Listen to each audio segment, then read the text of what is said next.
حسین و حسن فاطمہ علی حیدر ہمارے بگڑے ہوئے کام دے بنا یا رب. الحمد للہ رب العالمین، الصلاۃ والسلام علی سید الانبیاء والمرسلین، اما بعد فاعوذ باللہ من الشیطان الرجیم، بسم اللہ الرحمن الرحیم. الصلاۃ والسلام علیک یا رسول اللہ وعلی آلک واصحابک یا حبیب اللہ. الصلاۃ والسلام علیک یا نبی اللہ وعلی آلک واصحابک یا نور اللہ. سلسلہ مسائل کا حل. حضرت سیدی علی خواص رحمت اللہ تعالی علیہ کا ایک مبارک ارشاد حجت اللہ علی العالمین کے اندر ہے. آپ فرماتے ہیں جسے کوئی حاجت درپیش ہو تو اسے چاہیے کہ وہ پوری توجہ کے ساتھ، کنسنٹریشن کے ساتھ نبی کریم صلی اللہ تعالی علیہ وآلہ وسلم کی مبارک ذات پر 1000 مرتبہ درود پاک پڑھے، پھر اس کے بعد وہ دعا مانگے، اللہ تبارک و تعالی اس کی حاجت پوری فرما دے گا. صلو علی الحبیب صلی اللہ تعالی علی محمد صلی اللہ تعالی علیہ وسلم، صلاۃ و سلام علیک یا سیدی یا رسول اللہ. ایک مسئلہ مدنی چینل کے ناظرین یہ بھی ہوتا ہے کہ لوگ نان ایشو کو ایشو بنا لیتے ہیں. ایشو ہوتا نہیں ہے، پرابلم ہوتا نہیں ہے، لیکن اس کو پرابلم بنا لیتے ہیں. وہ لوگ جو اپنی زندگی کے اندر پرابلم جنریٹ کرتے ہیں، ایسے لوگ یہ یوں کہیں کہ پرابلمز کے اندر، مسائل کے اندر، پریشانیوں کے اندر گھرے رہتے ہیں. کسی عقل مند شخص نے ایک بات کہی کہ پرابلمز جو ہیں، مسائل جو ہیں، ان کو آپ دو طرح سے دیکھ سکتے ہیں. ایک تو یہ ہے پرابلم کریٹ ہو جانا، اور ایک ہے پرابلم جنریٹ کرنا. کریٹ ہونے میں اور جنریٹ کرنے میں ڈاکٹر صاحب کہا گیا کہ یہ فرق ہے. کریٹ تو وہ ہے کہ جو سرکمسٹانسز کی وجہ سے، حالات کی وجہ سے، یا یوں کہہ لیجئے زندگی آپ گزار رہے ہیں تو کچھ سینیریوز ہوتے ہیں، ان کی وجہ سے آپ کے لیے کوئی نہ کوئی مسائل بن جاتے ہیں. تو یہ تو ہو گیا پرابلم کریٹ ہو گیا. جیسے آپ نے کچھ کھانا کھایا، اس کھانے کے اندر کچھ پرابلم، کھانا جو ہے وہ ہائیجینک فوڈ نہیں تھی، تو وہ آپ کے اسٹمک میں جائے گا تو آپ کے لیے یہ پرابلم کریٹ کر دے گا. ٹھیک ہے جی، یوں کہہ لیں آپ، یا کچھ اور آپ کہہ لیں، آپ مطلب کہیں سفر پہ جا رہے ہیں، ٹھیک ہے، کسی نے سگنل توڑا اور آپ بالکل رائٹ ڈائریکشن پر جا رہے ہیں، بندے نے سگنل توڑا، تو اب وہ بندہ کیا کرے گا؟ آپ کے لیے پرابلم کریٹ کر سکتا ہے، آپ کو ہٹ کر سکتا ہے، یا اور کم از کم ہٹ نہ بھی کرے تو پریشان تو کر ہی سکتا ہے. تو یہ ہے پرابلم کریٹ ہو جانا. اور ایک ہے پرابلم جنریٹ کرنا، یعنی بندہ خود اپنے لیے مسائل سے نکلنے کی بجائے اپنے لیے خود ہی مسائل جو ہے یہ بنا رہا ہے. تو ان دو باتوں کو آپ کس طریقے سے دیکھتے ہیں؟ ظاہر ہے پرابلم کریٹ ہو جانا یہ ایک نیچرل چیز ہے جو ہمارے زندگی میں جو ہے وہ روزانہ سطح پر ہوتی رہتی ہے. اور پرابلم کریٹ ہونا یہ بھی ایک زندگی کا حصہ ہے، کریٹ کر لینا پرابلم کو. تو یہ بھی جو ہے وہ ہمارے کئی مدنی چینل کے ناظرین ہوں گے، ان کی بھی زندگی کا ایک نیچرل حصہ ہوگا. تو پرابلم کریٹ ہم کیوں کر لیتے ہیں، اس میں بھی ظاہر ہے اس سلسلے میں چند بار اس پر کلام ہو چکا ہے کہ اگر ہماری مینٹل کیفیت یا مینٹل سٹیٹ یا ذہن کی کیفیت منفی ہوگی، یا ہم پریشان ہوں گے، کوئی اور پرابلم ہوگی اور ذہن اس طرف سوچ رہا ہے، تو کیا ہوتا ہے کہ ہماری انسان کی ایک فطرت ہے نا جی، کہ آپ کیا کرتے ہیں کہ ایک چیز سے توجہ ہٹانے کے لیے 2-4 اور کی طرف توجہ کر لیتے ہیں. صحیح. تو ہو سکتا ہے کہ ریئل ایشو کوئی اور ہو، لیکن اس سے میں نمٹ نہیں سکتا فی الوقت، اور 4 اور ایسی چھوٹی چھوٹی پرابلمز میں کریٹ کر لوں کہ یہ منفی ایک، یعنی کہ اس کو ایک ڈیفنس میکنزم ہم بولتے ہیں، لیکن یہ میچیور ڈیفنس میکنزم نہیں ہے. جیسے مثال کے طور پر گھر پہ جھگڑا کسی اور کے ساتھ ہو لیکن غصہ کہیں اور نکلے. صحیح. اب وہ جو جھگڑا ہوا ہے اس کا حل تو نہیں ہے، لیکن آپ نے اپنا تھوڑا بہت کر کے ذہن کو تسلی دے لی کہ میں بھی جو ہے وہ کچھ کر سکتا ہوں. صحیح. تو یہ اس کے بھی مختلف انداز ہو سکتے ہیں کہ پرابلم کریٹ کی ہے ٹیمپریریلی، میرا ذہن ادھر ڈائیورٹ ہو جائے، ہو سکتا ہے بعد میں جو ہے وہ میں ریئل پرابلم کی طرف آ جاؤں.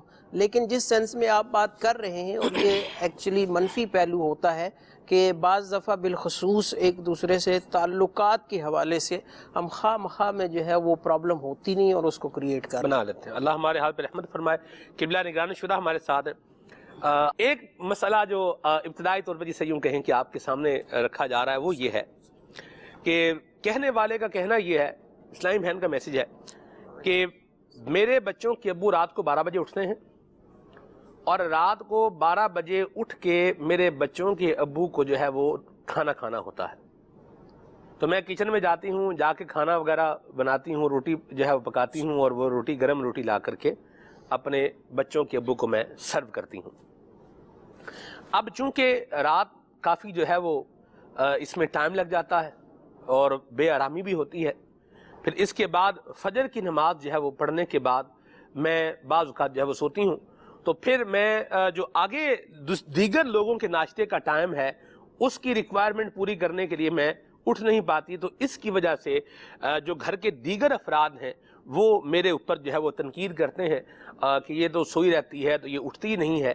تو وہ افراد جو اپنے میرے اوپر تنقید کر رہے ہیں وہ اپنے بچے کو کیوں نہیں سمجھاتے کہ بھی رات کو 12 بجے اٹھ کے کہنا بھی روٹی پکاؤ، یہ کون سا ٹائم ہے، کون سا طریقہ ہے؟ کس کی سائڈ لو، بیچ میں رہو. مسئلہ ہے، اس کا حل دیں. دیکھیں بیسیکلی عورت کی ذمہ داری شوہر کی خدمت ہے. صحیح. اور اگرچہ یہ ایک انتہائی غیر فطری عمل ہے 12 بجے رات کو اٹھ کر اس طرح کی ڈیمانڈ کرنا، لیکن اگر مثال کے طور پہ ان کی ڈیوٹی ہی یہ ہوتی ہے کہ رات کو 2 بجے کی ان کی ڈیوٹی شروع ہو رہی ہوتی کام کاج کی اور 12 گھنٹے چلتی، تو بھی کیا یہ عورت یہی شکایت کرتی ہے کہ 12 بجے اٹھ کر مجھ سے روٹی مانگتا ہے؟ تو پھر تو شکایت بنتی ہی نہیں. کیوں نہیں بنتی؟ کوئی کمانے جا رہا ہے. صحیح ہے نا. تو اصل میں بعض اوقات یہ ہوتا ہے کہ اگر ایک شخص اپنی حالت نہیں بدلنے کی کوشش کر رہا تو میں اس کی حالت کو ایسے ہی اپنے سر پر سوار کر کے کیوں اپنے لیے مسئلے پیدا کروں؟ واہ. تو اگر مثال کے طور پر کوشش یہ کی جائے کہ آدمی نیچر کے مطابق اپنی زندگی گزارے، اس کو چاہیے کہ اپنی بیوی کی سہولتوں کو بھی دیکھے. صرف خدمت کرنا مقصد نہیں ہوتا، رات میں اٹھ کر روٹی بنانا اور کھلانا یہ سب بھی ایک آزمائش و زحمت ہے ایک طرح سے دیکھا جائے. درست فرمایا. لیکن اگر عورت مثال کے طور پر یہ سوچتی ہے کہ یہ آزمائش و زحمت جو بھی میرے لیے ہے جب ہے اور میں شوہر کی خدمت کر رہی ہوں، تو اس کو چاہیے کہ پھر وہ خوش دلی کے ساتھ کرے گی تو ثواب ملے گا. جب کرنی ہے تو پھر خوش دلی کے ساتھ کرنے پر اپنی ذہن بنائے. رہی بات صبح گھر کے دیگر افراد کے لیے، تو اب وہ دیگر افراد کو پھر آدمی سمجھائے گا بھئی یہ رات کو میں ہی اس کو اٹھاتا ہوں. اب یہ مطلب گھر میں جب آئی ہے تو یہ پورے گھر والوں کے لیے کھانا پکانے کے لیے میں کوئی باورچی خانے کی ذمہ دار تو نہیں لایا شادی کر کے. تو اب میری ہی عادتوں کی وجہ سے یہ بیچاری اب کب سوئے گی. میرا اپنا ذہن یہی ہوتا ہے کہ جو بھی گھر میں اب یہ نا ایک سمجھے ایک بہو بھی ہے جو سوال کر رہی ہے، جس کی طرف سے سوال آیا ہے. جی. بہو کے ساتھ سلوک مطلب ایک اچھا ہی ہونا چاہیے، یعنی اس کو بھی 7-8 گھنٹے کی نیند درکار ہے. درست فرمایا. اس کو بھی آرام. اچھا یہ اگر 1-2 دن تو کر لے گی اٹھ کر، جی گھر والوں کو بھی کر لے گی، جی ریگولر نہیں کر سکے گی. اب ریگولر کرنے کے لیے اس کو اپنی نیند اور بہت سارا چین جو ہے نا وہ کمپرومائز کرنا پڑے گا. پھر اس کے بعد ڈاکٹر کے پاس جانا پڑے گا، کیونکہ ایک چیز ہے کہ آپ اس کو آؤٹ آف نیچر لے کے جب چلتے ہیں نا تو وہ آہستہ آہستہ آہستہ آہستہ آپ کو ڈاکٹر کا راستہ دکھا رہی ہوتی ہے. صحیح. تو یہ چیزیں ہیں. میں فی الحال اسلامی بہن کو یہی مشورہ دوں گا کہ اب جو بھی حالات ہیں اس پر شکوہ کرنے کے بجائے، شکایت کرنے کے بجائے خوش دلی کے ساتھ شوہر کی خدمت کرے، اور دیگر افراد کی بھی اگر خدمت آئی ہے اس کے ذمہ فار ایگزامپل، تو وہاں بھی خوش دلی پیدا کرنے کی کوشش کرے. اور چونکہ اس کے میں اس کو فوائد کی طرف اسلامی بہن کو بلا رہا ہوں. اگر یہ بد دلی کے ساتھ کرے گی، خوش دلی کے ساتھ نہیں کرے گی، حالات نہیں بدلنے سے. وہ رات کو اٹھ کر ہی کھانا مانگیں گے، وہ ان کے لیے وہ کرنا پڑے گا، مثال دی ہے، ٹھیک ہے، لیکن نہ ثواب مل رہا ہے، نہ مطلب آپ کو کسی طور پر سکون و چین و قرار مل رہا ہے، ریلیف بھی نہیں مل رہا. صحیح. ٹھیک ہے نا. تو اب جب وہ نہیں بدل رہا تو آپ اپنی عادت کو بدل کے کم از کم خود کو تو کمفرٹیبل زون میں لے جائیں، کیا بات. ریلیف پوزیشن میں لے جائیں اور ثواب کی صورت میں لے جائیں، اور پھر اللہ کی حضور دعا کی صورت میں لے جائیں واہ. کہ اللہ کریم حالات بدل دے اور آپ کے لیے وہ وقت شروع ہو جائے جو ایک سکون کا، جس کو ہم کہتے ہیں کہ وقت ہے. کیونکہ ایک وقت ہوتا ہے اپنے سلمان بھائی کہ انسان کی قدر ہو جاتی ہے، صحیح. قدر کروانے کے لیے کام نہیں کرنا ہوتا، لیکن اگر آپ مخلص ہیں نا واہ. تو آپ کی ایک نہ ایک دن اللہ کی رحمت سے قدر ہوگی. سبحان. یار پورے معاشرے میں، پوری مملکتوں میں، پوری قوموں میں جی. ایک فرد کی قدر ہو جاتی ہے، یعنی کروڑوں میں بھی ایک فرد قدر والا بن جاتا ہے اپنی کمپرومائز کی وجہ سے، سیکریفائز کی وجہ سے، یا اپنی کسی بھی ایمبیشنز کی وجہ سے، یا اپنی کسی بھی مقصد کی وجہ سے، صحیح. یا اپنی کسی اسٹرگل کی وجہ سے. جب کروڑوں میں ایک شخص قدر والا بن سکتا ہے تو آپ تو 10 آدمیوں میں رہتے ہیں یار. صحیح. ہو جائے گا انشاءاللہ. ہمت سے کام لینا چاہیے، ماشاء میں اللہ. یہی عرض کروں گا. ٹھیک ہے جی، یہ تو اس کا جواب ہو گیا. دوسرا سوال جو ہے وہ یہ ہے کہ یہ بھی کہا گیا ہے کہ ہمیں فیصلے کرنے ہوتے ہیں اور سچ اور جھوٹ کا جو ہے وہ اس کا فرق کرنا ہوتا ہے. 2 چیزیں ہیں. تو آپ ہمیں بتائیں ہم فیصلہ کرتے ہوئے کیا اپنے ذہن میں رکھیں.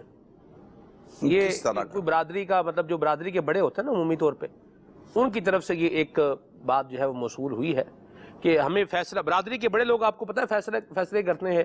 طلاق کے فیصلے بھی کر رہے ہیں، تو لین دین کے فیصلے بھی کر رہے ہیں، تو جائیداد کے فیصلے بھی کر رہے ہیں، تو وراثت کے فیصلے بھی کر رہے ہیں. یعنی اس برادری کے اندر کوئی بھی ایشو ہے تو اس کا فیصلہ وہ مخصوص 5 6 8 10 افراد ہیں، یہ لوگ ہی کریں گے. تو وہ پوچھ رہے ہیں کہ بھی ہمیں آپ کیا سجیشن دیں گے. دیکھیں اس میں شریعت نے جو ہے نا سلمان بھائی جی. ظاہر پر ساری چیزیں موقف کی ہوئی ہیں، صحیح. اور ہمارے یہاں شریعت مطہرہ میں قسم اور گواہ، یہ 2 بنیادی معیار بنائے گئے ہیں مسائل کے حل کے لیے بھی. چاہے وہ کورٹ کا معاملہ ہو، عدالتوں کا معاملہ ہو، چاہے وہ آپس کا معاملہ ہو، تو اس میں گواہ اور یمین جس کو کہتے ہیں نا قسم. تو اب یہ کہ اس میں بات یہ میں آپ کو عرض کروں، یہ اب جب سوال کر رہے تھے سلمان بھائی تو میرے ذہن میں یہ آ رہا تھا کہ جو فیصلہ کرنے کے لیے بیٹھے ہیں، آیا انہوں نے خود بھی فیصلہ کرنے کے حوالے سے اپنی رہنمائی لی ہوئی ہے کہ بھائی ہم فیصلہ کرنے کے قابل ہیں بھی کہ نہیں ہیں. عموماً برادریوں میں، کمیونٹیز کے اندر یہ لوگ ہوتے ہیں، مگر یہ اپنے گھر میں 2 بچوں کا فیصلہ بھی بیچارے کے باز نہیں کر سکتے. جو اپنے گھر کے 4 افراد کے فیصلے کرنے کی طاقت نہیں رکھتے، یہ برادریوں کے فیصلے کر رہے ہوتے ہیں. تو اس میں مسئلہ یہ ہے کہ سب سے پہلے فیصلہ کرنے والے کو یہ سمجھنا ضروری ہے کہ فیصلہ کرنے والے کے شرعی احکام کیا ہوتے ہیں. یہ ضروری ہے. یہ کتابیں ملی ہوئی ہیں، خود نبی پاک صلی اللہ تعالیٰ علیہ وسلم کے پیارے پیارے فیصلوں پر کتابیں موجود ہیں، اور خود مقتۃ المدینہ کا بھی ایک رسالہ موجود ہے فیصلے کے مدنی پر. روشن فیصلے. نہیں وہ الگ ہے. اچھا یہ الگ ہے، وہ الگ ہے. فیصلے کے بارے میں بس ایک کتاب رسالہ الگ ہے. ٹھیک ہے. تو وہ دیکھے اور پھر کس کے لیے قسم ہے اور کس کے لیے گواہ ہے، واہ. یہ اس کا تعین ہونا ضروری ہے. آپ کو دقت نہیں ہوگی انشاءاللہ، کیونکہ پھر اگر وہ سچ نہیں بول رہا لیکن اگر وہ قسم لے لیتا ہے، یا اس طرح کی صورتیں ہیں کہ وہ گواہ پیش کر دیتا ہے، گواہ جھوٹ بول لیتے، تو جو فیصلہ کرنے والا نا اس کو ظاہر پر فیصلہ کرنا. اس کو کہتے ہیں ایک ہوتا ہے عند اللہ، ایک ہوتا ہے عند الناس. تو اب وہ عند اللہ سچا ہے جھوٹا ہے، اس کا فیصلہ اپنے رب کے اوپر چھوڑ دیں، لیکن جو ظاہر کے اندر جو بھی سامنے آئی ہے اسی کے مطابق فیصلہ ہوگا. تو بلکہ نبی پاک صلی اللہ تعالیٰ علیہ وسلم کی تو یہاں مجھے وہ روایت کا خلاصہ، منو عن روایت کے لفظ یاد نہیں آ رہے، مگر اس کا خلاصہ یہ کہ تم میں سے کوئی اپنی چرب زبانی کی وجہ سے اپنے حق میں مجھ سے فیصلہ لے لیتا ہے، مگر وہ اپنے لیے انگارے جمع کر رہا ہوتا ہے. یعنی ظاہر پر فیصلہ کریں، جبکہ نبی پاک صلی اللہ تعالیٰ علیہ وسلم پر ظاہر ہوتا ہے، لیکن شریعت اسلام کے تعلیمات کو پہنچانا اور ایک امت تک ایک اسلام و دین کی بات پہنچانی ہے کہ یہ ہے، تو ان چیزوں کو سمجھنے کی ضرورت ہے۔ ٹھیک ہے، کالز ہیں ان کو شامل کرتے ہیں جی۔ السلام علیکم ورحمۃ اللہ وبرکاتہ۔ وعلیکم السلام ورحمۃ اللہ وبرکاتہ۔ گھر میں وائی فائی کنیکشن لگا ہوا ہے، سارے یوز کرتے ہیں، کچھ باہر کے بھی یوز کر لیتے ہیں، تو اس کو کٹوانے کے لیے کوشش کر رہے ہیں، لیکن کوئی بھی فرد اس کو کٹوانے پہ راضی نہیں ہے، سارے کہتے ہیں ہم نے یوز کرنا ہے۔ آپ دیں اس کنیکشن کو کیسے کٹوایا جا سکے جبکہ سارے مخالفت کر رہے ہوں؟ دیکھیں، آپ کا کام، آپ پہلے تو آپ کی گھر میں جو پوزیشن ہے وہ کیا ہے؟ آپ گھر کے سربراہ ہیں یا درمیانی لیول کے ہیں یا اور اس سے نیچے ہیں؟ ایک تو یہ دیکھ لیا جائے۔ تبلیغ کا کام تبلیغ پہنچانے کا نہ کہتے ہیں، آپ تبلیغ کریں، آپ پہنچا دیں، اور اس کے جو بھی نقصانات اگر آپ کے پیش نظر ہے تو نقصانات بتا دیں۔ ہر کوئی بیٹھ کر وائی فائی کا ناجائز استعمال کر رہا ہو یہ ضروری نہیں ہے، یہ یاد رکھیے گا۔ ہمیں بدگمانی سے بھی خود کو بچانا ہے۔ البتہ اگر آپ کے سامنے اس کے سائیڈ ایفیکٹ موجود ہیں، اور زیادہ تر سائیڈ ایفیکٹ بھی ہوتے ہیں تو موجود ہیں، تو آپ اپنے یہ سمجھا دیں، اور سمجھانے کے بعد آپ نہ کریں، یہی ہو سکتا ہے کہ آپ خود کو روک لیں تو آپ کا کام پورا ہو گیا۔ حتیٰ کہ اگر عورت بے پردگی کرتی ہے، بیوی، اور شوہر اس کو مقدور بھر، جس کو کہتے ہیں نا طاقت بھر، اگر اس کو سمجھاتا ہے، اس کی اصلاح کرتا ہے، جو شرعی تقاضے پورے کرتا ہے، تو وہ اب اس کی گرفت نہیں ہے، اسی طرح باپ کی گرفت نہیں ہے، ماں کی گرفت نہیں ہے۔ اگر یہ پروسیجر سے گزرتے ہیں جو میں نے عرض کیا، تو اللہ کی کروڑ رحمت ہے پیارے اسلامی بھائی کہ اس رب کریم نے ہمیں مقدور بھر کا ایک ایسا اصول عطا فرمایا ہے کہ اس میں اتنی آسانیاں ہیں، یعنی انسان ہلکان نہیں ہوتا، سبحان اللہ۔ تو مقدور بھر، تو یہ ہے۔ ہاں، پریشان ہونا، ان کے لیے غمزدہ ہونا، یہ ایک الگ ہے۔ رسول کریم صلی اللہ تعالیٰ علیہ وسلم کفار کے ایمان نہ لانے پر جس طرح غمزدہ ہوتے تھے، تو میرے آقا کو تو اللہ تعالیٰ نے قرآن کریم میں تسلی عطا فرمائی تھی۔ اور دوسری بات، ہمارا کام پہنچانا ہے، وَمَا عَلَيْنَا إِلَّا الْبَلَاغُ، ہمارا کام صاف صاف پہنچانا ہے۔ ہم آپ پہنچائیں۔ اگر کوئی ایسی غلط چیز آپ کے سامنے ہو رہی ہے تو کوڑے جو بھی تبلیغ کرتے ہیں، نیکی کی دعوت دیتے ہیں، میں ان سب کے لیے 3 باتیں ضرور کریں۔ دیکھیں، ایک مبلغ کو، نیکی کی دعوت دینے والے کو، اصلاح کرنے والے کو، یہ کم از کم 3 باتیں ضرور یاد رکھنی چاہیے۔ نمبر 1، نیکی کی دعوت دینا، برائی سے منع کرنا۔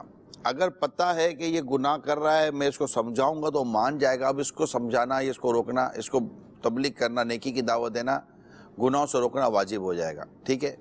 دوسری بات، مانے گا کہ نہیں مانے گا پتہ نہیں ہے، تو افضل یہ کہ دے دے۔ تیسری بات، روکوں گا تو فتنہ کرے گا، لڑے گا، جھگڑا کرے گا، مسائل پیدا ہوں گے، تو ترک کرنا افضل ہو جاتا ہے، چھوڑ دے۔ اس دین فتنے کو پسند نہیں فرماتا۔ تو یہ ہے۔ الحمدللہ کئی ایسے گھر ملیں گے آپ کو، میں ساتھ ساتھ ایک نیکی کی دعوت میں بھی دیتا ہی چلوں کہ کئی گھر ایسے ملیں گے جو الحمدللہ جن کے گھروں میں وائی فائی نہیں ہے، اور میں ذاتی طور پر اس چیز کو پسند کرتا ہوں کہ گھر میں یہ نہیں ہونا۔ میرے اپنے گھر کے اندر وائی فائی نہیں ہے، ٹھیک ہے، میرے گھر میں ایک ہی موبائل ہے جو میری فیملی ہے، بچوں کی شادیاں ہوئی ہیں جو میری فیملی ہے، تو ہمارے گھر میں ہم نے یہ وائی فائی اور یہ ساری چیزیں یہ نہیں رکھا۔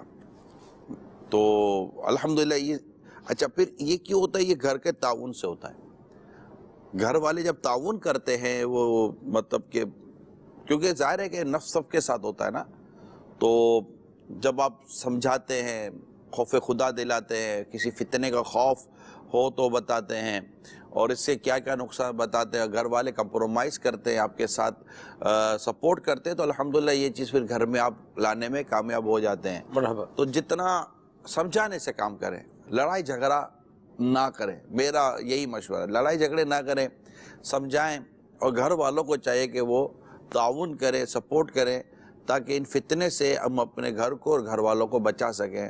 ورنہ وائی فائی کے ذریعے لوگ فتنوں میں پڑ جاتے ہیں. اب موبائل کے ذریعے بھی اگر موبائل میں بھی اگر نیٹ ہے تب بھی اس میں بھی فتنے کے وہ اصل تو انٹرنیٹ ہے تو فتنے کا پڑھنے کا تو اس میں بھی اندیشہ ہے. جی اب اللہ کرے کہ ہم خود کو اور اپنے تمام گھر والوں کو بچانے میں کہ جس حد تک اللہ میں کامیابی نصیب فرمائے. آمین. قو انفسکم واہلیکم نار وقودها الناس والحجارہ، اس حکم پر عمل کرنے کی ہر اسلامی بھائی کو کوشش کرنی چاہیے کہ اپنے گھر والوں کی جانوں کو اس آگ سے بچاؤ جس کا ایندھن آدمی و پتھر ہے. ٹھیک ہے، کال شامل کیا، اب میسج انشاءاللہ اس کے بعد پھر کال کی باری آئے گی. ان کا کہنا ہے، اسلامی بہن کا میسج ہے کہ میرا بیٹا ہے جو بیمار ہے اور رات کو یہ ہنستا رہتا ہے. اس کا بہت علاج کروایا ہے، علاج کروا کر ہم تھک چکے ہیں. یہ رات میں سوتا نہیں ہے، ہنستا رہتا ہے. 4 سال تک ٹھیک تھا، پھر اس کو بخار ہوا، اس کے بعد پھر اس کی یہ کیفیت بن گئی ہے.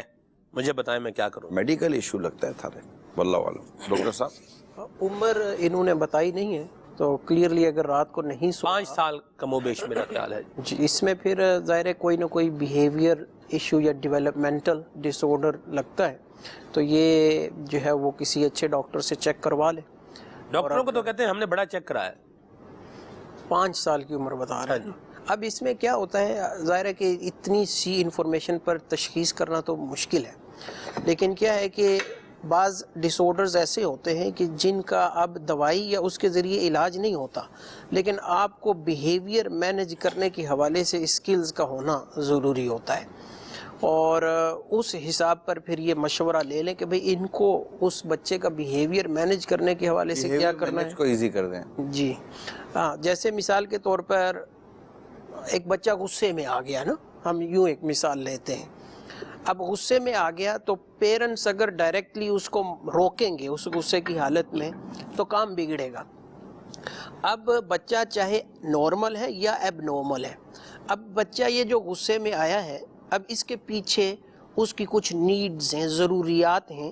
یہ مختلف قسم کی ہو سکتی ہیں ضروریات. بھوک ہو سکتی ہے، پیاس ہو سکتی ہے، ٹوائلٹ کی حاجت ہو سکتی ہے، یا کچھ اور حاجت نیڈ ہو سکتی ہے. جب یہ نیڈز پوری نہیں ہوتی نا تو یہ ہمیں پھر ایموشنز دلاتی ہیں، ہمارے جذبات وہ ابھرتے ہیں اور ہم پھر ایک پرٹیکولر بیہیویئر کی طرف جاتے ہیں کہ جب نیڈز پوری نہیں ہو رہی. اب پیرنٹس کو چاہیے کہ اتنا علم ہمیں ہو کہ جیسے چھوٹا بچہ ہوتا ہے نا، روتا ہے، ماں کو کیسے پتہ چل جاتا ہے کہ یہ بھوکا ہے یا اس نے ناپی جو ہے وہ اس کی چینج کرنے کی ضرورت ہے یا پیٹ میں درد ہے، تو کیسے بلا بولے ماں کو پتہ چل جاتا ہے. یوں ہی جب بچے اس طرح کے بیہیویئر پرابلمز کرتے ہیں تو پیرنٹس کو تھوڑی توجہ دینی چاہیے، کیونکہ ہماری ایکسپیکٹیشن چینج ہو جاتی ہے نا کہ یہ بڑا ہو رہا ہے تو اب اس کا جو اقوال اور فعل ہیں وہ بدلنے چاہیے. لیکن بعض دفعہ یہ ہوتا ہے کہ ذہنی طور پر ان کی ڈیولپمنٹ نہیں ہوتی اور وہ جسم یا عمر تو بڑھ رہی ہوتی ہے لیکن ذہنی طور پر وہ اسی 2-3 سال کی عمر کے ہیں. تو پیرنٹس کو اس میں سمجھنا چاہیے کہ یہاں بچے کی کون سی حاجت ہے جس کو ہم نے پورا نہیں کیا. تو جب حاجات کا پتہ چل جائے گا، ایک پیٹرن ڈیولپ ہو جائے گا، تو اب آپ دیکھیں گے کہ پہلے سے ہی آپ ایسی چیزیں کریں گے کہ بچے کو وہ بیہیویئر کرنے کی حاجت ہی نہ پڑے. اب اس میں ہر کیس بائی کیس بیسس پر ایک تفصیل ہے.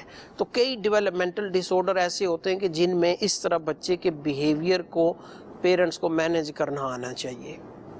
جی روحانی علاج.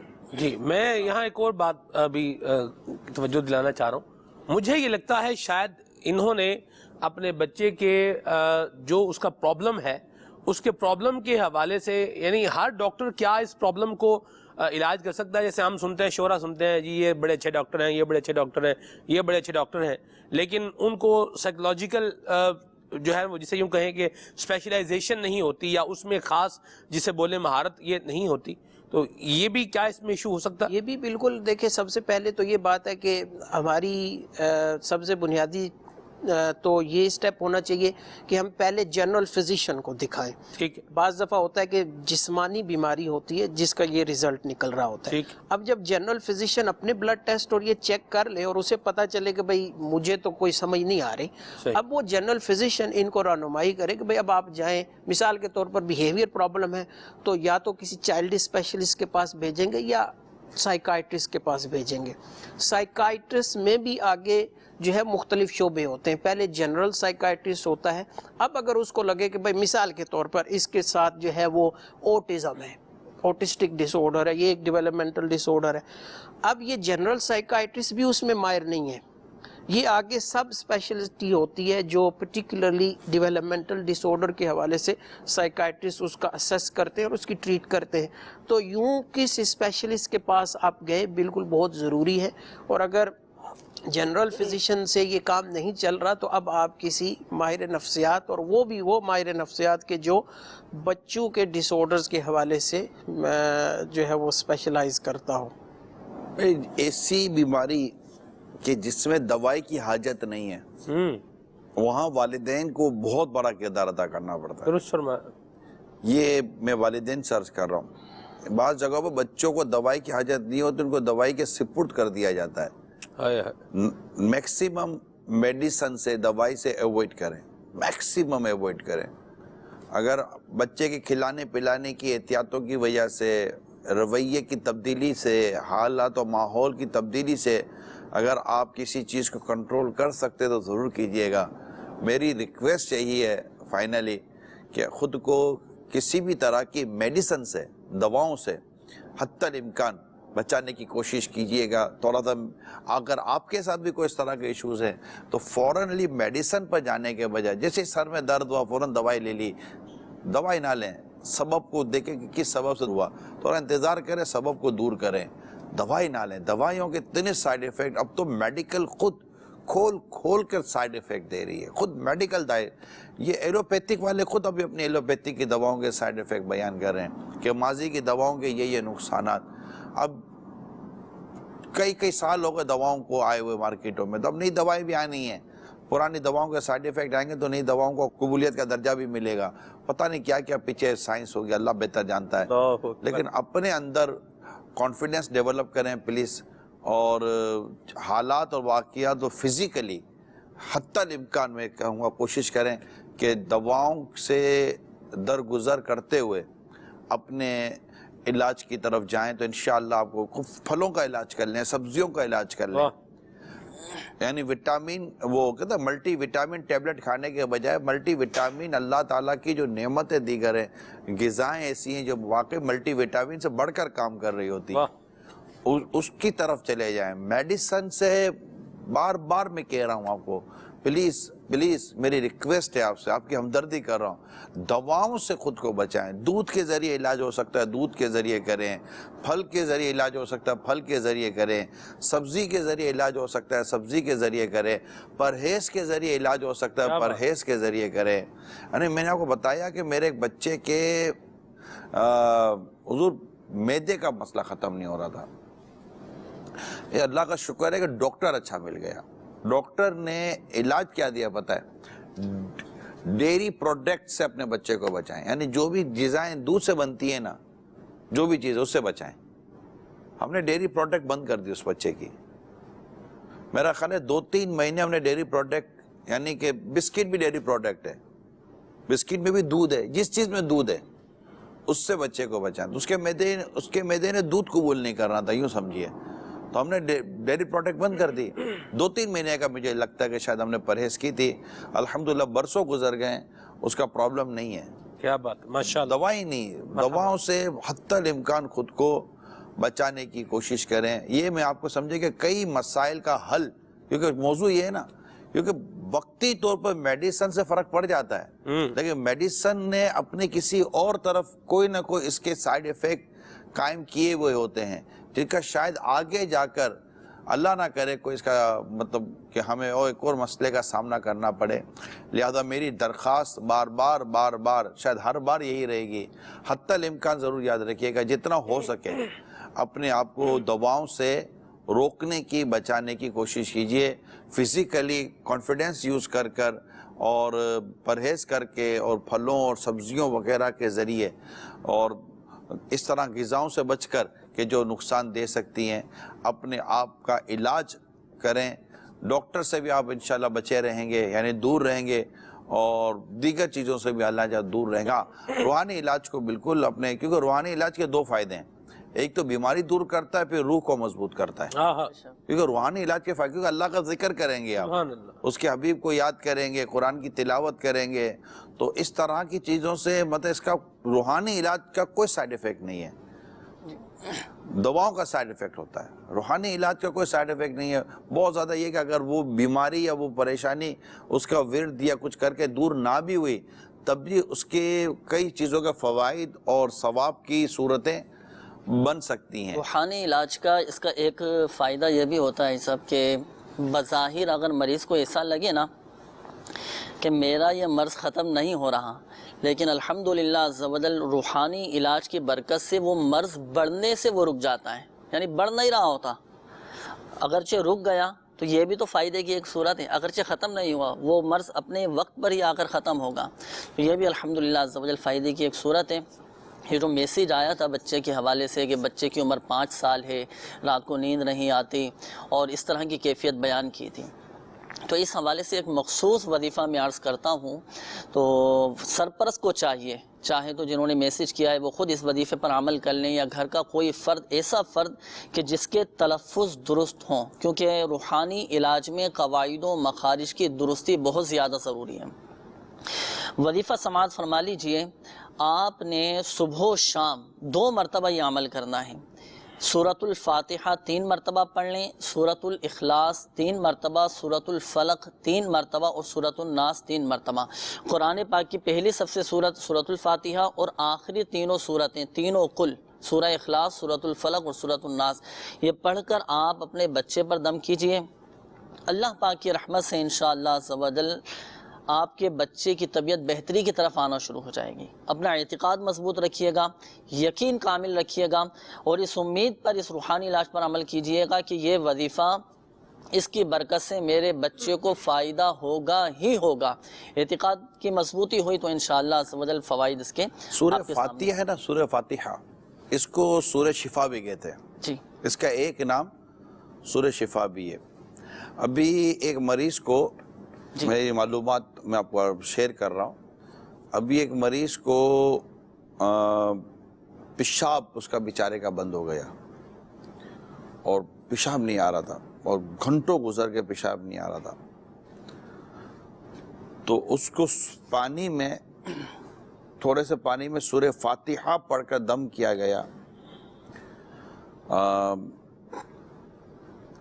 میرا خیال ہے پانی پینے کے 1 منٹ کے اندر اس کا پیشاب ریلیز ہو گیا. سبحان اللہ. اتنی مطلب پیاری برکت ہے سورہ فاتحہ میں الحمدللہ. اچھا, روحانی علاج کے حوالے سے میں بھی تھوڑا سا اس کو اگر یعنی کہ نفسیاتی طور پر یا سائیکولوجیکلی اگر میں اس کو انڈورس کروں تو بہت ساری بیماریوں میں نا ہمیں ہمت چاہیے ہوتی ہے, ہمیں امید چاہیے ہوتی ہے. امید اور ہمت جو ہے نا یہ ہمارے امیون سسٹم کو سٹرونگ کرتی ہے.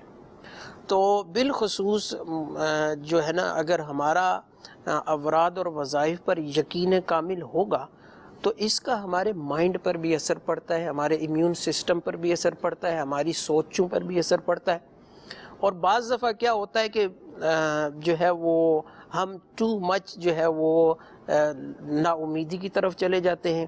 یہ بھی ایک منفی سوچ ہے. اب اس سے چھوٹی چھوٹی بات بھی ہمیں بڑی بڑی لگے گی اور جس میں جو ویسے ہمارا نارمل بچہ کرتا ہمیں کوئی اس کی پرواہ نہ ہوتی, لیکن کیونکہ ہمارا بچہ بیمار ہے اور وہ کر رہا ہے تو وہ بھی ہم سمجھتے ہیں کہ یہ بھی پرابلم ہے.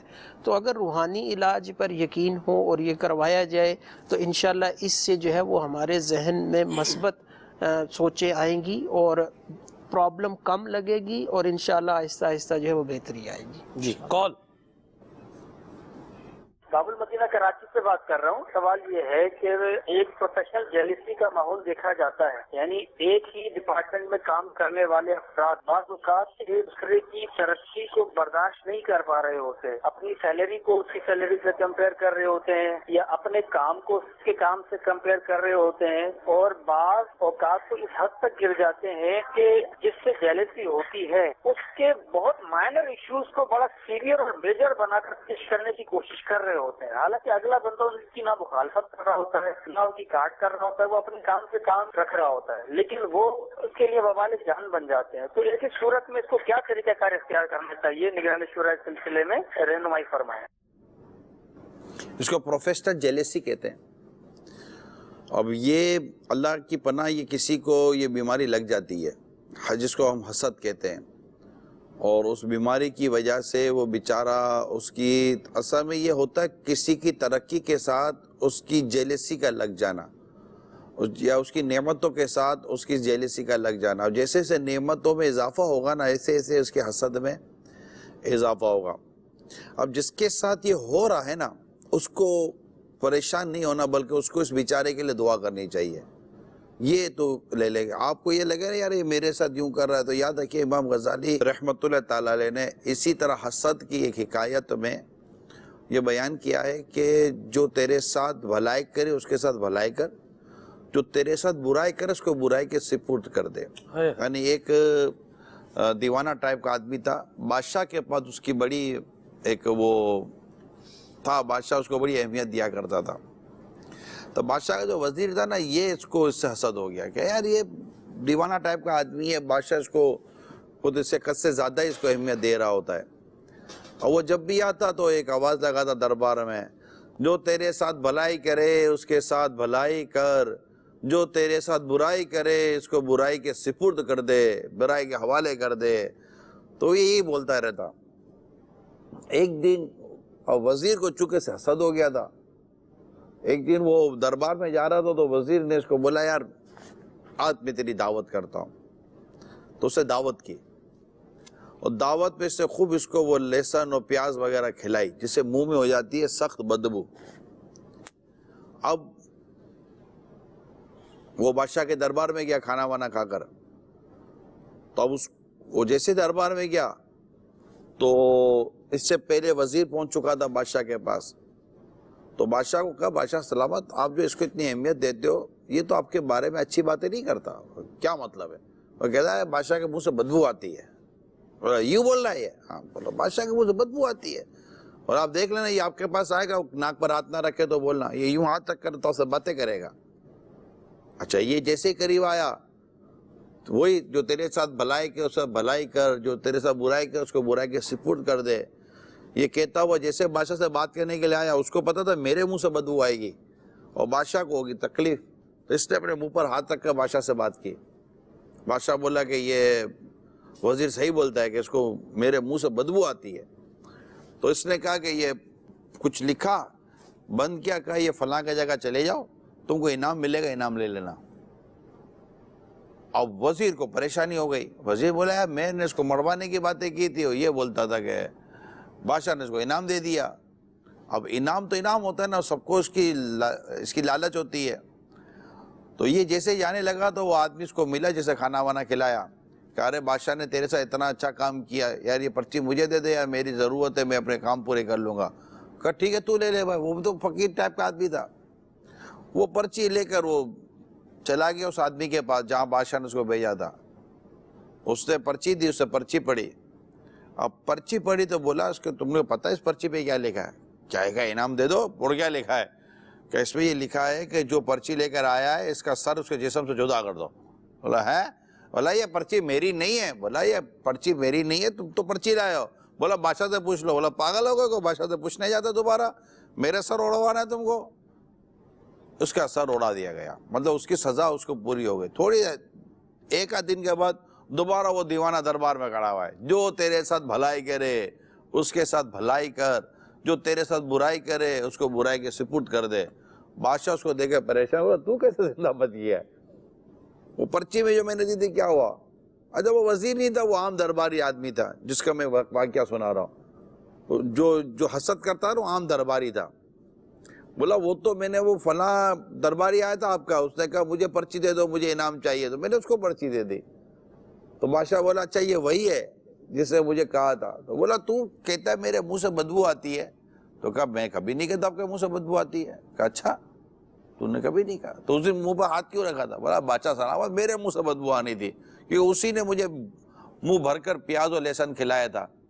تو بادشاہ سمجھ گیا کہ وہ اس کے ساتھ برائی کر رہا تھا، اور اس وہ کہتا ہے نا، جس کو میں مثال دوں کہ جو جس کے لیے گھڑا کھودتا ہے نا وہ اسی میں گرتا ہے۔ یہ بچپن سے ہم سنتے چلے آ رہے ہیں۔ تو یہ میں نے جو اتنا واقعہ آپ کو بیان کیا، گھر بار ہو، دفتر ہو، دوست یار ہو، یہ بات یاد رکھیے، اگر آپ کے ساتھ کوئی حسد کر رہا ہے نا، وہ آپ کو کچھ بھی نہیں بگاڑ سکتا، نتھنگ۔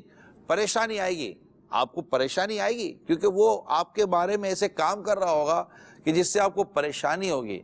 آپ نے اگر پریشانی اپنے اوپر لے لی، یہ جس کے حسد ہو رہا ہے نا، میں ان کو تھوڑی ٹپس دے رہا ہوں، یوں سمجھے، اگر آپ نے پریشانی لے لی نا تو خدا نہ خواستہ پریشانی لینے کے بعد آپ سے غلطیاں ہو جائیں گی، اور اس کی وہ ڈس انفارمیشن جو ہے نا وہ کنفرمیشن کی طرف بدل جائے گی۔ تو آپ اولاً حسد کرنے والے کے معاملے میں خود کو بچانے کی کوشش کریں اور ٹینشن نہ لیں، یہ یاد رکھیے، ہونا وہی ہے جو اللہ کو منظور ہوگا، یہ نمبر ایک۔ اور جو حسد کر رہا ہے نا اس کے لیے دعا کریں، یا اللہ اس کا حسد دور کر دے، اور اس کے لیے مطلب اس پر کرم فرما، تو انشاءاللہ اس سے آپ کو بھی فائدہ ہوگا، اور اللہ نے چاہا تو اس کا حسد دور ہو جائے گا، کیونکہ حسد یہ آگ ہے، حسد جو ہے نا یہ آگ ہے، جس کو حسد ہو جاتی ہے نا وہ بیچارہ اپنی آگ میں خود ہی جلتا چلا جاتا ہے۔ رسول کریم رؤوف الرحیم صلی اللہ تعالی علیہ وآلہ وسلم کے بارے میں کتابوں میں لکھا ہے کہ کفار مکہ کو آپ سے حسد تھی، کیونکہ نبوت اسماعیل علیہ السلام کی جو اولاد سے چلی نا، یہ وہاں سے حسد کا سلسلہ شروع ہو گیا کہ یہ کیسے نبی بن گئے، نبی تو ہماری اولاد سے آتے ہیں۔ یہ ایک وجہ علماء نے لکھی ہے سرکار سے حسد کی۔ اعلیٰ حضرت لکھتے ہیں، نہ تو گھٹائے کسی کے، نہ گھٹائے نہ گھٹے، جب بڑھائے تجھے اللہ تعالی تیرا، وَرَفَعْنَا لَكَ ذِكْرَكَ کا ہے سایہ تجھ پر، بول بالا ہے تیرا، ذکر ہے اونچا تیرا۔ تو جس سے اللہ بڑھانا چاہے نا پیارے اسلامی بھائیو، اس سے کوئی گھٹا نہیں سکتا۔ جس سے اللہ عزت دینا چاہے نا اس سے کوئی بے عزت کر نہیں سکتا۔ کیا بات! تو حسد سے کچھ حاصل نہیں ہے، کچھ حاصل نہیں ہے۔ اب آپ بولو یار مجھے ہو گئی حسد، اس کا علاج کیا؟ میں آپ کو حسد کا علاج، آسان علاج بتاتا ہوں۔ آپ جس سے حسد ہو گئی نا اس کے بارے میں دعا کریں، یا اللہ اس کو اور ترقی دے، یا اللہ اس کی عزت میں اضافہ کر، یا اللہ اسے غلطیوں سے بچا، یا اللہ اس پر اپنے خاص لطف و کرم فرما۔ آپ کی دعا کا اثر، کوئی کیا دوائی اثر کرتی ہو کہ یہ دعا اثر کرتی ہے۔ آپ کا حسد دور نہ ہو جائے تو مجھے کہیے گا۔ اچھا آپ یہ کیسے پتا چلے گا آپ کو فلاں سے حسد ہے؟ اس کی تعریف آپ کو اچھی نہیں لگے گی۔ جی ہاں، یہ اتنا میں نے آپ کو بنیادی بات بتائی، اس کی تعریف اچھی نہیں لگے گی۔ یعنی آپ سے اگر اس کی تعریف کی جا رہی ہے نا تو آپ کو لگے یہ تعریف کیوں کر رہے ہیں اس کی، حالانکہ کوئی وجہ نہیں ہے تعریف اچھی نہ لگنے کی، جھوٹی بھی تعریف نہیں کر، اس کے سامنے یا یار یہ کام کتنا اچھا کرتا ہے، تو آپ کو لگے گا کہ یار یہ کیوں اس کی تعریف کر رہا ہے۔ اصل میں حسد کے اندر نفرت چھپی ہوئی ہوتی ہے، اور جسے نفرت ہوگی نا اس کی تعریف پسند نہیں آئے گی۔ اس میں بھی اگر سائیکولوجیکل پوائنٹ آف ویو سے دیکھا جائے تو جو حاسد ہے اس میں اصل میں کسی نہ کسی وجہ سے کوئی نہ کوئی کمی ہے اور احساس کمتری ہے کہ وہ اپنے آپ میں اس چیز کو نہیں پاتا، اور جب وہ دوسرے میں دیکھتا ہے تو اس کو یہ ایموشنز جو ہے نا وہ ہوتی ہیں نیگیٹو فیلنگز اور ایموشنز۔ تو اس میں بھی بالخصوص جب کوئی ٹیم ورک ہوتا ہے، دعوت اسلامی میں بھی ماشاءاللہ ٹیم ورک ہے، کام پر بالخصوص جو باس ہوتا ہے اسے اپنے ورکرز کا پتہ ہوتا ہے کہ کون کس کی جو ہے نا وہ کیا جذبات اور احساسات رکھتا ہے۔ تو آج کل کے دور میں سائیکولوجیکل پوائنٹ آف ویو سے پرسنل ڈیولپمنٹ کے حوالے سے کافی کورسز وغیرہ ہیں، تو اس میں یہ بتایا جاتا ہے کہ بھئی آپ کی جو فیلنگز اور آپ کے جذبات اور احساسات چاہے وہ کسی ایک پرٹیکولر سچویشن کے حوالے سے ہیں یا ایک پرٹیکولر فرد کے حوالے سے ہیں، یہ فیلنگز اور جذبات آپ میں کیوں آ رہے ہیں، اس کے پیچھے آپ گراؤنڈ ورک کریں، اور اس کے پیچھے جو آپ کی کمزوری ہے اس کو آئیڈینٹیفائی کر کے اس کو آپ ریکٹیفائی کریں، تو یہ پھر پرسنل ڈیولپمنٹ گھر میں بھی بہت ضروری ہے، بچوں میں بھی آپس میں حسد ہو جاتا ہے، کام پر بھی ضروری ہے، دین کا کام کرنے والے ہیں ان کے لیے بھی بے حد ضروری ہے۔ تو یہ ایک ایڈیشنل چیز جو میں نے سمجھا کہ پرسنل ڈیولپمنٹ کے حوالے یہ بہت بنیادی وجہ بیان کی۔ ماشاءاللہ، ان کا کہنا یہ ہے میسیج کے ذریعے کہ آنکھوں کے سیاہ حلقوں کا کیا کیا جائے؟ آنکھیں ہیں اس پہ سیاہ حلقے ہوتے ہیں، اگر علاج ممکن ہے تو علاج کیا جائے، ٹھیک ہے، اور جب تک کہ فرق نہیں پڑتا صبر کیا جائے، واہ سبحان اللہ، اور حکیم صاحب سے رابطہ کیا جائے، ڈاکٹر صاحب سے مشورہ کیا جائے، روحانی علاج لیا جائے۔ ہم نے 3 تو بٹھائے ہوئے ہیں۔ مدینہ صلو علی الحبیب صلی اللہ تعالی علی محمد صلی اللہ علیہ وآلہ وسلم۔ سب آپ نے جو شروع میں کچھ گفتگو فرمائی تھی کہ دوا سے بچنا چاہیے، بہت پیاری گفتگو آپ نے فرمائی تھی۔ اس کا اب اس میں یہ بھی ساتھ میں ایڈ ہو جائے کہ ہم یہ دیکھیں کہ ہمارے لیے کون کون سی چیزیں غذا میں کھانے کے حوالے سے ہمارے لیے موافق ہیں۔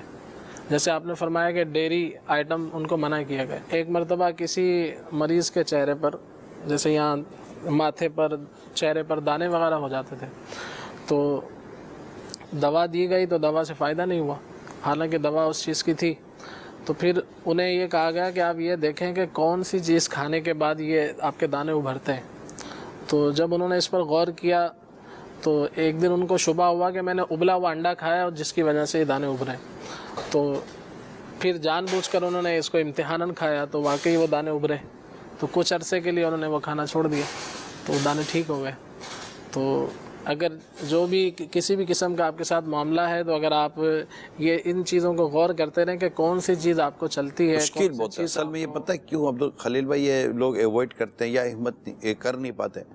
پرہیز یہ نا، مجھے بھی واسطہ پڑا ہے اور جس چیز کا بھی واسطہ پڑا ہے، پرہیز ہی ہے نا مشکل۔ دوا کھانا مسئلہ کوئی نہیں ہے نا، 50-100 روپے کی دوائی لی اور جو کھانا کھایا، لیکن جو کھانا آپ کو کھانا ہے اب وہ نہیں کھانا ہے۔ واہ، تو یہ جو ہے نا یہ آسان نہیں ہے۔ مطلب واقعی مشورہ دینا پرہیزی کا جو ہے نا، یہ پرہیزی ہمت والوں کا کام ہے، میرے پیر صاحب کا کام ہے، اللہ، ٹھیک ہے نا، پیر صاحب ہمت والے ہیں، ٹھیک ہے۔ سبحان اللہ۔ تو یہ عام آدمی کا کام نہیں ہے۔ ہم جیسا آدمی بھی جو ہے نا 10-12-15 دن بہت زیادہ کو 2-4 آئٹمیں چھوڑ دے گا، چھٹی وٹی نہیں ہے چیزیں۔ مطلب اچھا خاصا آدمی جو ہے نا خلیل بھائی قسمیں بھی توڑ دیتا ہے، کفارے بھی دے دیتا ہے۔ تو لیکن یہ بات ہے بڑی درست جو آپ نے فرمائی نا، یہ بات ہے بڑی درست کہ پرہیز کر لینا اور وہ چیز چھوڑ دے جو نہیں کھانی، تو اس کا مطلب سمجھے کہ اس کی زندگی ایسی مطلب سنور جائے، اس کے حالات درست ہو جائیں۔ مگر یار بہت مشکل کام ہے، یقین مانو بہت مشکل کام، میں آپ بتا رہا ہوں۔ تو یہ ہوتا ہے کہ یار نفس نہیں مرتا، نفس نہیں مرتا۔ اللہ ہمیں نفس پر قابو عطا فرمائے، آمین۔ سب اس کا علاج عرض کیے دیتا ہوں۔ اس کے اسباب میں سے ایک سبب یہ بھی ہوتا ہے کہ جگر کی خرابی بھی اس کا سبب ہے۔ اسی طرح سے یہ آپ لوگ گھوم پھر کے جگر کو پکڑنا ہے، چلیں ٹھیک ہے چلیں۔ اور نیند کا پورا نہ ہونا، اسی طرح سے راتوں کو دیر تک جاگتے رہنا، یہ بھی اس کا ایک سبب ہوتا ہے۔ تو ایسے شخص کو چاہیے کہ بالخصوص چکنائی والی چیزوں سے جو ہے بچیں۔ اور یہ صرف 2 قسم کی جڑی بوٹیاں ہیں، ایک کا نام ہے افسنتین اور دوسری کا نام ہے چاسکو۔ افسنتین اور چاسکو، یہ 6 گرام لے کر 1 گلاس پانی کے اندر اس کو رات کو بھگو دیا جائے اور صبح جو ہے اس کو چھان کر آپ پی لیں۔ انشاءاللہ عز و جل چند دنوں کے اندر یہ آپ کے جو سیاہ حلقے یہاں پر پڑ جاتے ہیں آنکھوں کے نیچے، تو انشاءاللہ عز و جل بہتر ہو جائے انشاءاللہ عز و جل۔ ایک بات میں ضرور عرض کروں، ہم مسلمان ہیں، ہمیں یہ اعتقاد رکھنا چاہیے بیماری سے پہلے علاج اترا ہے، یہ یاد رکھنا۔ کوئی بیماری نہیں ہے جس کا علاج نہیں ہے۔ وہ علاج ڈاکٹر دریافت کر سکا یا نہ کر سکا، یا میڈیکل دریافت کر سکا یا نہ کر سکا، یہ جدا ٹاپک ہے۔ ایسی بیماری ہے ہی نہیں جس کا اللہ تعالیٰ نے علاج عطا نہ فرمایا ہو۔ ہاں حدیثوں میں کہ بڑھاپا ایک ایسی بیماری جس کا کوئی علاج نہیں ہے، ٹھیک ہے، لیکن نارملی جس کو ہم یوں بیماری کہتے ہیں علاج موجود ہے، اور کبھی کچھ خدا نہ خواستہ ایسا ہو جائے تو ایک بات یاد رکھیے گا، روحانی علاج جو ہے نا یہ ضرور بھی ضرور اس کو کبھی بھی ایوائڈ نہ کیا کریں. میں آپ کو واقعی سے بتا رہا ہوں، روحانی علاج سے ایوائڈ نہ کریں، روحانی علاج سے ایوائڈ نہ کریں، کبھی بھی روحانی علاج سے پیچھے نہ ہٹا کریں. بھلے آپ میڈیکل کا اگر مثال کے طور پہ علاج کرا رہے ہیں، حکیم کا علاج کرا رہے ہیں، کوئی بھی علاج کرا رہے ہیں، ساتھ ہی ایک روحانی علاج سے مراد میری اوراد، وظائف، تعویذات وغیرہ جو ہیں اس کو ضرور رکھیں. اور اس کے لیے میں آپ کو پتہ دعوت اسلامی کا بتاؤں گا، کیونکہ الحمدللہ یہاں فی سبیل اللہ کام ہوتا ہے اور بہت تربیت کے ساتھ کام ہوتا ہے. کہ ہمارے کام جو روحانی علاج کا جو شعبہ سنبھالتے ہیں ان کے اوپر باقاعدہ نگران و ذمہ دار، ان کے اوپر پوری تنظیم بیٹھی ہوئی ہے. کوشش کی جاتی ہے کہ کہیں بھی کسی قسم کا کوئی کمزور معاملہ یا غیر اخلاقی معاملہ نہ ہونے پائے. یہ ہماری طرف سے کوشش ہوتی ہے. انسانوں کا بنایا ہوا نظام ہے، نقائص کہاں نہیں ہوتے، ٹھیک ہے. تو یہ چیزیں ہیں، اس لیے میں آپ کو اس طرف، کیونکہ کوشش یہی ہے کہ یہ پریشانی لے کر جب بندہ آیا تو اس کی پریشانی کم ہونا کے بڑھے. بعض جگہوں پر پریشانیاں کم ہونے کے بجائے بڑھا دی جاتی ہیں، کیونکہ پریشانی کے بڑھنے سے جو ہے نا وہ اس کے وہ آمدنی بھی بڑھنے کے چانسز بڑھ جاتے ہیں. تو اس لیے میں نے آپ کو عرض کی. تو اللہ تعالیٰ خیر فرمائے اور ہمیں بیماری اور پریشانی کے تعلق سے ہم پر رحمت کی نظر فرمائے. جگر کو بچانے کا کوئی ہے کہ جگر مطلب کسی کو جگر کی کیونکہ اکثریت دیکھنے سننے والوں میں وہی ہوں گے جن کو جگر کا کوئی ایسا بڑا پرابلم نہ ہو. جگر کس چیز سے افیکٹ ہوتا ہے؟ کیونکہ حکمت زیادہ تر جگر سے ڈسکس کر رہی ہوتی ہے. اس میں یوں کہہ لیں کہ جگر جسم کا وہ عضو ہے کہ ہم جو کچھ بھی کھاتے ہیں پیتے ہیں وہ جاتا تو معدے میں ہے، مگر پھر اس کے جو فوائد ہوتے ہیں، جو اس کے اثرات ہوتے ہیں، وہ جگر کی طرف منتقل ہوتے ہیں. جگر پھر جو ہے نا جگر کے ذریعے ہی آگے خون وغیرہ بننا، یہ ساری چیزیں جو یوں جگر کو انگلش میں کیا کہیں گے؟ لیور. تو جو ہم کھاتے ہیں اس کو جسم کی یوں کہہ لیں بھٹی کہا جاتا ہے جگر کو. جو کچھ بھی ہم کھا رہے ہیں، جو بھی ہم پی رہے ہیں، تو جسم کے اندر جو لگے گا، جو جزو بدن بنتا ہے، تو وہ سب جگر کے اوپر ہی انحصار ہے کہ ہم جو غذا کھا رہے ہیں تو اس کا رزلٹ جو ہے جگر کی طرف سے ملتا ہے اچھا ہونے کی صورت میں. اور اب یہ کہہ لیں کہ غذا کا انتخاب درست کیا جائے تو جگر جو ہے وہ درست رہے گا. یعنی کہ عام زبان میں ہیپاٹائٹس جو کہا جاتا ہے، ورم، جگر کے اوپر ورم آ جاتا ہے، سوزش آ جاتی ہے، اسے ہیپاٹائٹس کا نام انگلش میں کہا جاتا ہے. اور یہ پرانا ایک مرض ہے، کوئی نیا مرض نہیں ہے، اور اللہ کی رحمت سے یہ ٹھیک بھی ہو جاتا ہے. اب یہ کہ جگر کے حوالے سے زیادہ چکنائی والی چیزیں، یوں کہہ لیں کہ جو ایک ہمیں آداب طعام میں ہمارے شیخ طریقت امیر علیہ سنت دامت برکاتہم العالیہ نے ہمیں عطا فرمایا ہے کہ ہم کیا چیزیں کھائیں، کھانے کے آداب طعام ہے اور پیٹ کا قفل مدینہ ہے. اس کے اندر کہہ سکتے ہیں کہ زیادہ تر ڈیپینڈ پرابلم جو ہے وہ کھانے کی وجہ سے ہو، کھانے کی وجہ سے. جگر کے جو اگر بالخصوص ایشیا کے حوالے سے دیکھا جائے، ایشیا کے حوالے سے جی تو اس میں جو زیادہ تر کامن انفیکشن اس کا ہوتا ہے AB ٹائپ یا E ٹائپ ہوتا ہے. یہ اس کو ہم بولتے ہیں فیکل اورل روٹ. جب پاخانہ پانی کے ساتھ مکس ہوگا نا، اور اب وہ پانی، گندا پانی آپ اس کو پئیں گے، تو اب یہ جو جراثیم ہے یہ اس روٹ کے ذریعے جو ہے وہ آپ کے جسم میں داخل ہوتے ہیں اور معدے کو نقصان پہنچاتے ہیں. تو اس میں بنیادی پریونشن ایک تو صاف پانی کا اہتمام کیا جائے، اور کوئی بھی پانی جو آپ صاف لیتے ہیں اس کو بھی آپ ابال کر پئیں گے نا، صحیح پراپر جو اس کا طریقہ ڈاکٹر فرماتے ہیں کہ بوائل کر کے اس کو بوائل ہونے دیں، اب اس کے بعد اس کو رکھ دیں، ٹھنڈا ہونے دیں، اب اس کو استعمال کرتے رہیں. ایک تو یہ الحمدللہ ہمارے گھر میں، میرے اپنے گھر کے اندر ہم بوائلڈ واٹر پیتے ہیں. دوسرا میں منرل واٹر ہم نے لیے کوشش کی، لیکن اچھا منرل واٹر افورڈ نہیں کر سکتا، سیدھی بات ہے، اور ہر آدمی افورڈ نہیں کر سکتا، مہنگا ہے. اچھا کمپنی اپنے کو مطلب یوں چالو چیز چلتی نہیں ہے، تو وہ ایک اگر اچھا معیاری اگر منرل واٹر آپ لینا چاہتے ہیں تو معیاری پانی تو وہ سستا نہیں ملتا، جو میری اس معلومات ہے. اور وہ ڈیفینیٹلی جب پھر گھر کے اندر وہ افورڈ کیسے کرے گا آدمی، روز کا اتنا 100 روپیہ